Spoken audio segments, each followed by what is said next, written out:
Lors de l'Assemblée tenue ce lundi 12 août, Antonio Guterres, le secrétaire général de l'ONU, a appelé à une réforme urgente du Conseil de sécurité, critiquant sa structure obsolète et le manque de représentation de l'Afrique.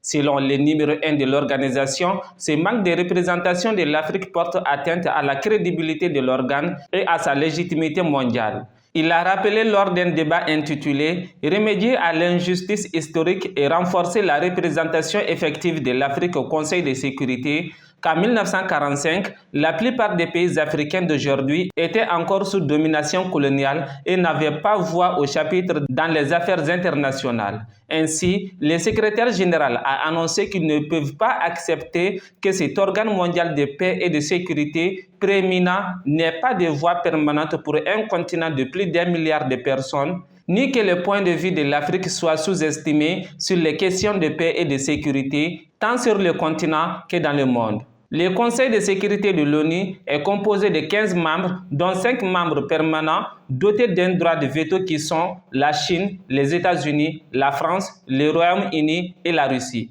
Les 10 sièges non permanents sont répartis comme suit: 3 pour les États africains, 2 pour l'Asie-Pacifique, 2 pour l'Amérique latine et les Caraïbes, 2 pour l'Europe occidentale et les autres États et 1 pour les États d'Europe orientale. Depuis plusieurs années, la question de la représentation équitable au sein de l'ONU est à l'ordre du jour, notamment par le biais du groupe de travail à composition non limitée de l'Assemblée générale et des négociations intergouvernementales visant à traiter cette question.